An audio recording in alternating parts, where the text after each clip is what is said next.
la señal del canal cultural municipal TV5 nos permite estar con ustedes. Ecuador es el primer país latinoamericano en recibir un reconocimiento a buenas prácticas en accesibilidad.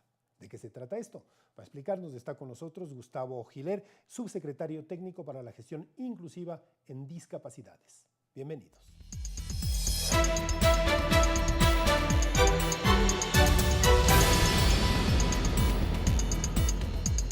Señor subsecretario, muchísimas gracias por haber aceptado esta invitación. Ingeniero Giler, ¿en qué consisten las buenas prácticas de accesibilidad? Bienvenido. Muchas gracias. La accesibilidad universal está concebida como todas las condiciones que deben cumplir los entornos, los productos y los servicios para ser comprensibles y utilizables por todas las personas. Ya. Esto significa que una persona que tuviera una cierta limitación en cualquier sentido debe tener acceso, tiene el derecho a que se le presten servicios con accesibilidad, con facilidades que sean eficientes, eficaces. Exactamente. Nosotros consideramos que la accesibilidad universal no es un tema específicamente de las personas con discapacidad, sino que además beneficia a las mujeres embarazadas, a niños menores de 5 años, a personas adultas mayores, porque es una condición que tiene que ver con todos y todas. A pesar de esto, pues los instrumentos internacionales como la Convención de los Derechos de las Personas con Discapacidad y en el caso ecuatoriano la Constitución y la Ley Orgánica de Discapacidades prevén que se debe trabajar en accesibilidad universal relacionándolo con las personas con discapacidad porque son los grupos que han experimentado un mayor grado de vulnerabilidad y quienes experimentan también mayores barreras en el acceso a servicios. Este reconocimiento internacional recibido por Ecuador, decíamos que es el primer país en Latinoamérica que tiene este reconocimiento por parte de Design for All Foundation. ¿Qué significa? ¿Por qué? ¿Cuál es este logro? ¿Cuáles son los avances? Porque hasta hace poco tiempo veíamos que las personas con discapacidad tenían muchísimas dificultades, es decir, todo estaba construido para estorbarlos. Así es. Bueno, en el año 2014 el Ecuador postuló a algunos de los premios en la categoría de metodologías y herramientas para accesibilidad para los premios de la Design for All Foundation, que es una organización europea que otorga reconocimientos y realiza investigaciones sobre accesibilidad universal. En esa oportunidad ya el Ecuador se consolidó como una de las buenas prácticas a nivel internacional, entre otros países, y ya para marzo del 2015, en el marco de la Feria Urba Access que se celebró en París, pues el Ecuador se hizo acreedor al reconocimiento como mejor práctica de accesibilidad universal por la metodología ecuatoriana para la evaluación y implementación de accesibilidad universal que se desarrolló.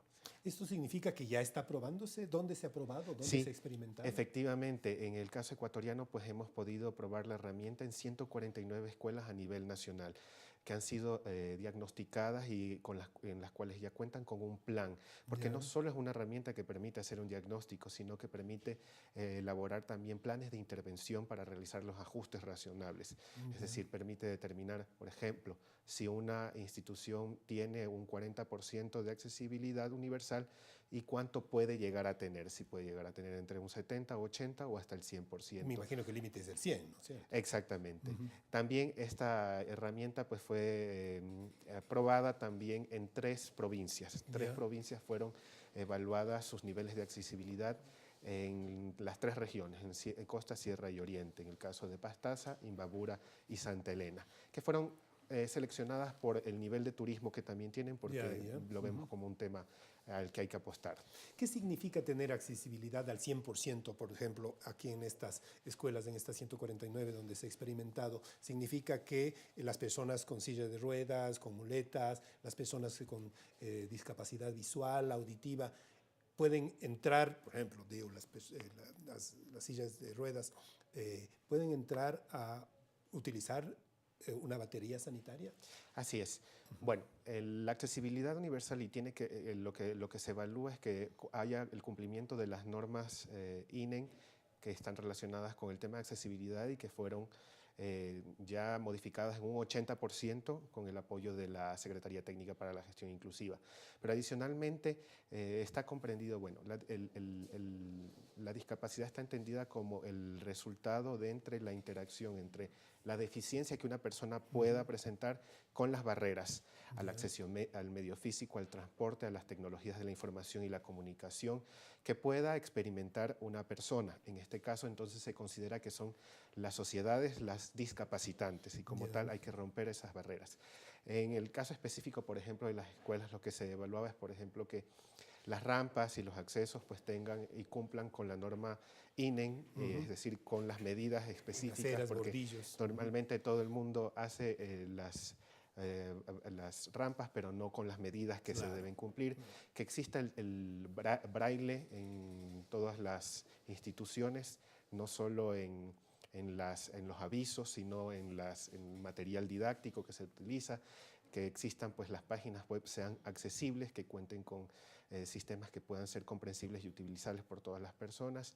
Se evalúan también pues en el caso de parques, plazas, luminaria. Es un estudio realmente integral. Por supuesto. Ahora, esto me imagino es sin duda un primer paso, una prueba, un experimento en estas 149 escuelas y 3 provincias, pero algún momento necesitaremos una accesibilidad universal, es decir, en todo el país. Nosotros vemos que, por ejemplo, en la ciudad de Quito, y no quiero ser crítico, se pusieron determinados adoquines que tienen el piso para las personas con discapacidad visual. ¿Sí? Pero se los utilizó como adorno. Se les pone al filo de la vereda o van directamente a un árbol, van directamente a un estorbo. O sea, no estuvieron utilizados como debería la técnica, como me imagino las normas INEN lo plantean. Es decir, eso por citar un caso, ¿no? Vemos que no hay acceso para digamos, personas con silla de ruedas en muchas partes. Las veredas tienen entradas a garajes. O sea, eso debería ser normado. Eso podría significar dentro de algún tiempo que ustedes habrán metido fuerza para evitar que estos incumplimientos, esta vulneración de derechos sobre todo, se dé. Sí, nosotros principalmente estábamos trabajando y estamos concentrados en la generación del conocimiento, porque creemos que es donde se debe incidir, en la academia, en la formación de profesionales, porque es un concepto que debe entenderse. Por supuesto. Nosotros, por ejemplo, el año pasado capacitamos alrededor de 600 funcionarios en turismo accesible, patrimonio accesible y otros temas relacionados con accesibilidad. Y lo que estamos trabajando también es con la academia para que se incluya con el CEACES en las evaluaciones que se realizan a las universidades para las acreditaciones. Eso es lo que queremos incidir y que también en todas las mallas de las principales carreras, por ejemplo, de arquitectura, ingeniería, urbanismo, tecnologías de la información y la comunicación, se incluya el estudio específico de discapacidad y accesibilidad, porque creemos que esto no va a cambiar si es que no se cambia, no hay un cambio en la mentalidad y en la concepción. Pueden haber normas, leyes y reglas, pero si no es completamente entendido, lo que queremos es que a futuro pues ya se piense desde el diseño, desde la concepción de un proyecto en accesibilidad. En el caso de lo que ustedes mencionaban, pues sí, nos hemos encontrado que muchas veces se utilizan como recursos para adornar. Y nosotros aquí creemos que es responsabilidad de los gobiernos, nosotros facilitamos las metodologías y es responsabilidad de los gobiernos autónomos descentralizados implementarlas. Y para eso estamos dando también el apoyo y toda la asistencia técnica para evitar precisamente que se utilicen, por ejemplo, el piso podotáctil como adorno. Podotáctil se llama. Sí, como una cuestión de adorno en el entorno y no como para cumplir la función que tiene específicamente. Para ir terminando, ingeniero, ¿y la accesibilidad laboral? Hay una ley que determina que el 4% de la planta laboral debe ser ocupada por personas con discapacidad. Esto se puede cumplir porque vemos que muchísimas empresas, incluyendo públicas, incluyendo instituciones del Estado, no cumplen porque no hay el suficiente número o porque tal vez las personas con discapacidad no tienen el pleno conocimiento o, lo que conversábamos antes de la entrevista, no tienen el acceso, es decir, no hay la accesibilidad de transporte, etcétera, para poder llegar a sus instituciones laborales. Efectivamente, por eso es muy importante continuar el trabajo en accesibilidad universal, para que puedan tener no tengan barreras al acceso al medio físico, a las tecnologías, la información y la comunicación. Pero adicionalmente nosotros también estamos trabajando en otra área, en la inclusión productiva. Nosotros vemos que estamos tratando de posicionar en el tema de que las personas con discapacidad no solo piensen en que pueden incluirse laboralmente, sino también que pueden ser emprendedores. Hemos demostrado y hemos desmitificado que no pueden ser sujetos de crédito. Por ejemplo, hasta el año pasado tuvimos 500 emprendedores con discapacidad que tenían con un monto que apoyamos con un monto de $4 millones. Ingeniero, muchísimas gracias por haber estado con nosotros. Y recuerden, amigos, que la accesibilidad también es, aparte de un derecho, es una obligación de todos nosotros facilitar el movimiento a las personas que tengan cierta dificultad de movilización. Muchísimas gracias.